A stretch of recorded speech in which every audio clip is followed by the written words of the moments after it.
마가복음 9장 2절부터 엿새 후에 예수께서 베드로와 야고보와 요한을 데리시고 따로 높은 산에 올라가셨더니 그들 앞에서 변형되사 그 옷이 광채가 나며 세상에서 빨래하는 자가 그렇게 희게 할 수 없을 만큼 매우 희어졌더라. 이에 엘리야가 모세와 함께 그들에게 나타나 예수와 더불어 말하거늘 베드로가 예수께 고하되 랍비여 우리가 여기 있는 것이 좋사오니 우리가 초막 셋을 짓되 하나는 주를 위하여 하나는 모세를 위하여 하나는 엘리야를 위하여 하사이다 하니 이런 그들이 몹시 무서워하므로 그가 무슨 말을 할지 알지 못함이더라. 마침 구름이 와서 그들을 덮으며 구름 속에서 소리가 나되 이는 내 사랑하는 아들이니 너희는 그의 말을 들으라 하는지라. 문득 둘러보니 아무도 보이지 아니하고 오직 예수와 자기들 뿐이었더라. 아멘. 자, 지금 읽어드린 대로 예수께서 베드로와 야고보와 요한만 데리고 높은 산에 올라가셨는데 갑자기 변형되셔서 아주 영광스러운 모습으로 바뀌었습니다. 그리고는 엘리야와 모세와 더불어 말씀을 나누시는데 저희 아들은 그 무슨 말씀을 나누셨는지 아마 들을 경황도 없었던 것 같습니다. 하도 놀래가지고. 그러니까 이스라엘의 그 정말 영도자 모세와 최고의 선지자 엘리야가 갑자기 예수님과 이야기를 하러 나타났을 뿐 아니라 예수님 자신의 모습이 워낙 정말 빛나는 그 모습으로 바뀌었기 때문에 넋을 잃었던 것 같습니다. 근데 그래서 베드로가 갑자기 여기서 초막 셋을 짓고 우리 사시도록 하시죠 하는 이런 헛소리를 막 하게 됐습니다. 여기 보면 무서워가지고 무슨 말 하는지도 몰랐다 이렇게 되어 있는데요. 그때 구름이 그들을 덮었다라고 되어 있습니다. 그리고 구름 속에서 소리가 나기를 이는 내 사랑하는 아들이니 너희는 그의 말을 들어라 하였습니다. 그리고 보니까 이제 구름도 사라지고 모세와 엘리야도 어디 간 곳이 없고 오직 예수님과 자기들 뿐이었더라 합니다. 근데 그때 이제 그 다음 내려오면서 예수님이 인자가 죽은 자 가운데서 살아날 때까지는 본 것을 아무에게도 이르지 말라 이렇게 했습니다. 그러니까 이제 죽음에 대한 예고를 하셨죠. 그리고 부활에 대한 말씀까지도 하셨는데 저희들은 죽은 자 가운데서 살아나는 것이 무엇일까 이제 궁금하긴 했지만 여기서 더 이상 예수님께 뭘 물어본 것 같지는 않습니다. 그런데 왜 이 사건이 일어났을까? 예수님이 일부러 이 세 명을 데리고 이렇게 모습이 변형되시기도 하고 모세와 엘리야를 만나서 말씀 나누시는 것도 보여주셨을까? 그 앞부분에 보면은 이제 그 엿새 후에 이렇게 돼 있죠. 이제 그 이전에 예수님 또 한 번 이제 그 죽음에 대한 예고를 하셨는데요. 그랬더니 베드로가 그러지 마십시오라고 발가락을 잡고 늘어졌습니다. 그랬더니 예수께서 사탄아 이렇게 해서 내 뒤로 물러가라 이렇게 아주 호된 질책을 하셨습니다. 그러니 이들이 이제 기대하고 있던 메시아는 아주 영광스러운 그런 메시아입니다. 분명히 만국의 영광을 다 거머쥐고 이스라엘을 최고의 지위에 올리고 그 다음에 저자들이 바란 것은 그 영광스러운 자리에 그가 오르실 때 좌우편에 앉는 것 이거 원한 사람이 바로 베드로 그 옆에 같이 따라온 야고보와 요한이 그랬습니다.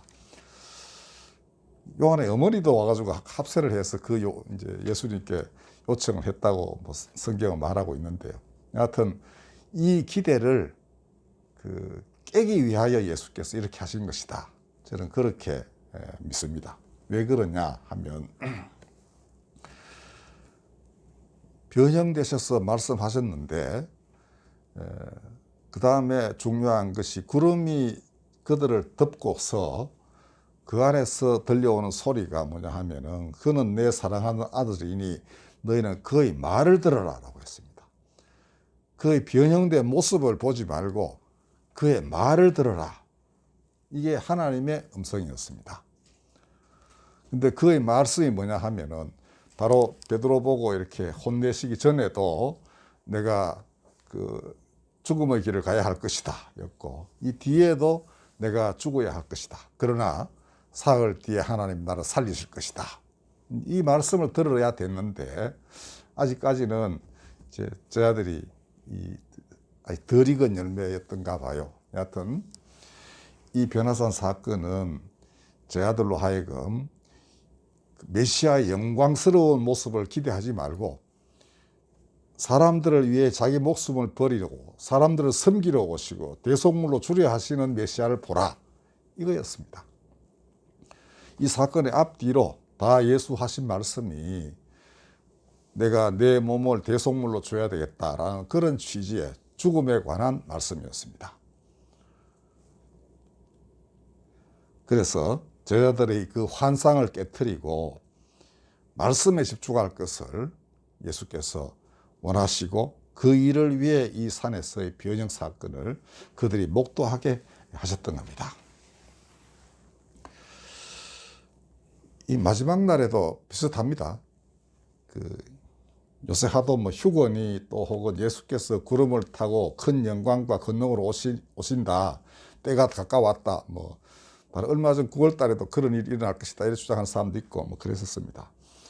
휴거라는 얘기 많이 들어봤죠. 여기 있다 갑자기 한 명은 올라가고 나머지 남아있고 뭔가 고생하고 이런 얘기. 근데 이때도 마찬가지입니다.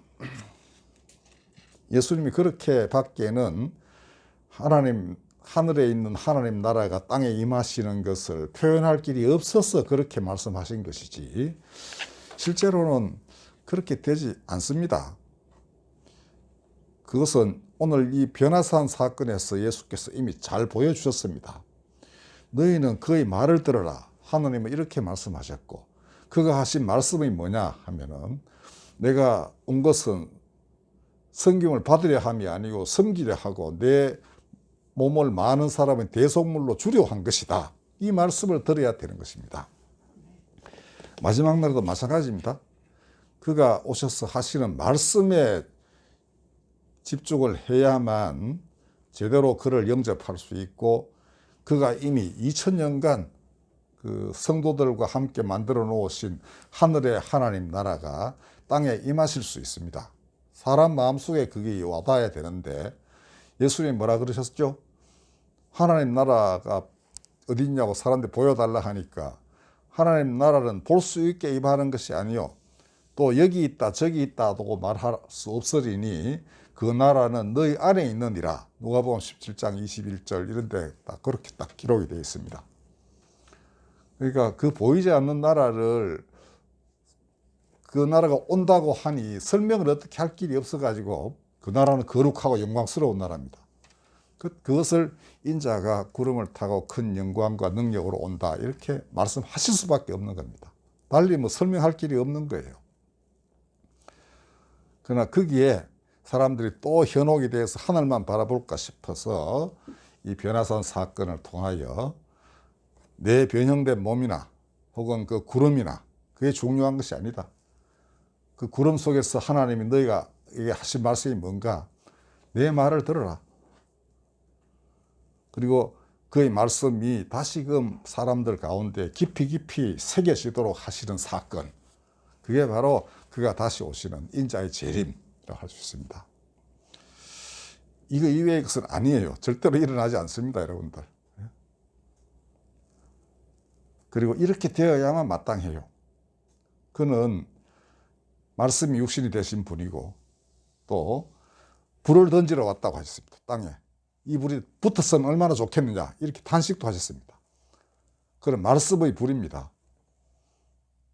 그 말씀의 불이 붙어야만 되는 거예요. 이 땅에서. 이 땅에서 자기의 등잔에 기름을 잔뜩 채우고 그 불이 임하기를 기다리는 사람은 그 그리스도의 말씀의 불이 자기 등잔에 옮겨 붙을 때 하늘에 들려 올라갔다, 휴거되었다라고 느끼게 되어 있습니다. 이미 수많은 사람들이 교회 역사에서 그런 걸 경험했습니다. 고통 속에 찌들어서 그냥 형편없이 살다가 그의 불이 임하여, 말씀의 불이 임하여 새롭게 된 사건들이 한두 번이 아니었어요. 헤아릴 수 없이 많았습니다. 마지막 때의 일은 처음 일어나는 게 아니에요. 이미 있었던 일들이 더 완벽하고 더 광범위하고 더 깊이 사람들 가운데 뿌리 내리는 것이지 전혀 다른 게 아닌 것입니다. 하늘 아래 새 것은 없습니다. 이미 다 보이셨습니다. 변화산의 모세와 엘리야는 무슨 의미를 갖고 있느냐, 또 하나 더 말씀드리면은 예수 오실 때 혼자 오신 것이 아니고 이미 이스라엘의 그 하나님의 백성, 이스라엘의 가장 맑은 맥이 그에게 닿아 있다는 것을 의미합니다. 그것은 메시아를 기다렸던 수많은 이스라엘 사람들의 기대를 한 몸에 받으신 분이다. 그리고 그들은 예수 오신 것을 즐거워했다라고 말할 수 있습니다. 요한복음 8장에 보면은 유대인들하고 예수님하고 논쟁이 붙었다가 예수님이 아브라함은 내 때를 볼 것을 즐거워하다가 보고 기뻐하였다, 이렇게 했습니다. 오늘 또 여기 이 변화산상에서는 모세와 엘리야가 예수님과 말씀하신 것을 뭐겠습니까? 우리가 받들었던 그 하나님 나라가 이 주님에 의해서 온전히 이루어지길 바랍니다, 이런 얘기 아니었겠습니까? 그죠? 다시 오실 인자 그리스도는 사람의 아들 한 사람 예수가 아니라 그는 누구시죠? 교회의 머리이시니까 몸이 있을 것 아닙니까? 몸은 교회입니다. 누가 그 몸을 구성하느냐 하는 것은 그가 결정하실 일이지 교회가 결정하는 거 아닙니다.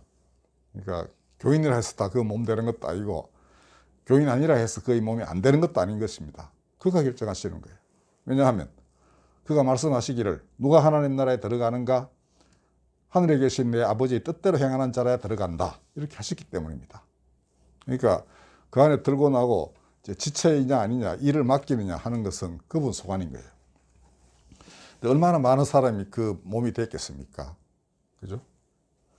포도나무라면 그가 포도나무이고 그를 따르는 사람들이 가지라면 그 어마어마하게 큰 2000년이나 된 나무이고요. 그 이전 사람들도 가지가 돼 있고 그 이후에 수많은 사람도 가지가 돼 있던 엄청나게 큰 거룩한 나무죠. 그 나무는 말씀의 불에 의해서 죄에서 자유함을 얻은 사람들의 공동체입니다. 하늘 문이 열리고 이 하늘의 하나님 나라가 땅에 닿는 것, 그게 그가 오시는 것입니다. 그때 하나님 뭐라고 말씀하시겠습니까? 땅에 있는 사람들에게 똑같은 말씀하십니다. 너희는 그의 말을 들으라. 그는 내 사랑하는 아들이다. 하나님은 그렇게 말씀하실 것이고, 그런 옛날의 말씀이 다시금, 지금은 사람들이 예수 말씀 하도 흐려가지고 그런지 아무도 안 따라요. 멀상 보면서도. 핸드폰만 열면 오만 것 다 나오죠. 그렇지만은 마음에 새겨서 내 안에 그리스도의 형상을 이루고자 하는 사람은 아주 적습니다. 그죠? 근데 그 일이 이루어지도록 그렇게 될 것이다 라는 것입니다. 그의 말을 들으라 라는 거역할 수 없는 하나님의 음성이 들리면 하나님 그까지만 말씀하시는 것 같아요. 그 다음에는 아들이 대신 다 말씀하시는 겁니다. 보이지 않는 하나님이 이런저런 말씀하시면 우리가 알아듣겠습니까? 자고로 알아듣는 사람이 별로 없었어요. 구약시대 때는 선지자들이 그 하나님의 말씀이 그대로 임해가지고 그걸 토해냈지만 정말 한 시대 한 명 정도, 한 세대 한 명 정도 있을까 말까 했죠. 자, 여러분들 이미 성경은 이 모든 것을 증언하고 있습니다. 이제 그의 말을 들으라는 하나님의 음성이 들리면 아니, 들리고 있죠, 지금. 이 세상을 보십시오. 어떻게 이기겠습니까? 뭐로 이기겠습니까? 뭐로 이 고통스러운 세상을 벗어날 수 있겠습니까? 진리의 말씀밖에 없지 않습니까? 그러면 그의 말을 들어야 되는 것입니다. 그러면 그냥 성경의 말씀은 그렇게 많지는 않죠. 오늘의 상황에 딱 부러지게 뭐 이렇게 하시는 건 아니지만은 그 말씀에 기초하여 오늘의 문제를 풀어내는 해답을 얼마든지 얻을 수 있으리라고 저는 믿습니다. 자, 이 일을 해야 되는 것입니다. 그리고 그때 그 사람들이 그가 오시면 들려 올라간다는 게 있죠. 그거는 그런 의미입니다. 그 나라에 동참하고 참여하고 또 땅에서 그걸 이루는 거. 예수님 기도하라 그러셨죠. 뜻이 하늘에서 이룬 것 같이 땅에서도 이루어지이다. 그 나라가 임하시옵소서. 그 나라가 땅에 임하시라는 걸, 임하시기를 기도하라고 하셨지 않습니까? 2000년간 교회는 그렇게 기도해 왔는데 오늘 갑자기 딴 생각하게 되면 어떻게 되겠습니까? 그렇지 않죠. 똑같이 더 깊이 그렇게 그 일이 이루어지도록 기도하고 또 해야 될 일이 있으면 하는 것입니다. 아마 나는 뭐 해야 되지라고 생각할 사람도 있겠지만은 저는 그렇게 믿습니다. 하나님이 하실 일을 갖다 주실 것이다. 아주 작은 일이라도 눈을 뜨고 마음을 열면은 해야 될 일이 분명히 눈에 보일 거고 하다 보면 성령께서 동행하신다는 것을 경험할 겁니다. 감동이 있다는 것이죠. 그죠? 예. 작은 일에 감동을 찾으십시오. 그럼 분명히 있습니다. 이 한 주간 또한 하나님의 양식으로 살기를 바랍니다. 기도하겠습니다. 그의 말을 들으라. 모든 땅, 모든 사람 가운데 이 말씀 임하여 사람들이 말씀이신 그리스도를 찾게 하여 주시옵소서. 그 말씀 안에 거하면서 진리를 알고 그 진리가 사람을 자유롭게 하도록 역사하여 주시옵소서. 우리 구주 예수 그리스도 이름으로 기도하였습니다.